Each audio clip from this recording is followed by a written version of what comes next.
Welcome to the 700 Club. The race for the GOP presidential nomination may be over, according to Donald Trump. That's his message after winning the New Hampshire primary yesterday. Well, Nikki Haley says not so fast. The former UN ambassador declares the race is far from over and she's not dropping out. CBN's Matt Galka reports. You know, we won New Hampshire 3 times now, three.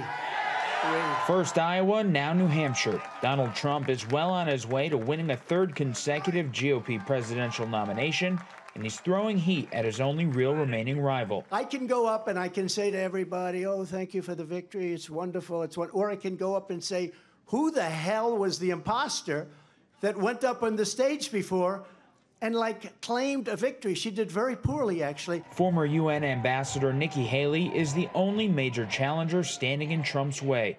And while she made gains with voters in New Hampshire, she still came up short. I want to congratulate Donald Trump on his victory tonight. He earned it, and I want to acknowledge that. Now, you've all heard the chatter among the political class. They're falling all over themselves, saying this race is over. This race is far from over. There are dozens of states left to go. While Haley plans on sticking around, Trump ramped up his attacks on her as they turned their focus to South Carolina, where Haley is a former governor. South Carolina Senator Tim Scott joined Trump on stage at his New Hampshire victory speech Tuesday night. Scott is backing Trump even though Haley appointed him to his Senate seat. You must really hate her. No, it's a shame. It's a shame. Uh-oh. I just love you. No, that's why he's a great politician. The early exit polls paint a picture of Trump having a strong grip on the party. He dominated with registered Republicans 3-1, but Haley dominated with independent and unregistered voters 2-1, a case she's been making if Trump becomes the nominee. The worst kept secret in politics is how badly the Democrats want to run against Donald Trump. Trump's a loser. He's a loser. They know Trump is the only Republican in the country who Joe Biden can defeat.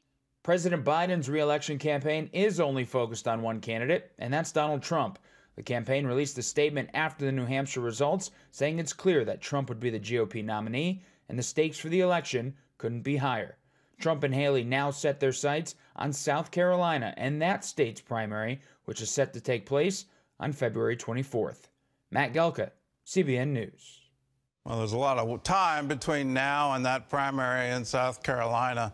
And in that time, what can happen? Well, anything can happen. Lots of states still have to have their votes counted before we can declare a winner. But it does look like it's going to be Trump versus Biden in 2024. And it looks like the major issue on everyone's mind will be immigration. In other news, more U.S. military strikes against Iranian-backed militia in the Middle East raise concerns of a widening war.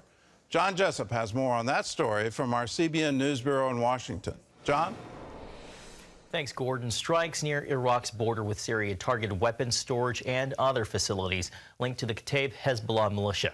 The group is being held responsible for firing a barrage of rockets and short-range ballistic missiles at a joint Iraq-U.S. airbase Saturday. 4 American service members received treatment for traumatic brain injuries before returning to duty.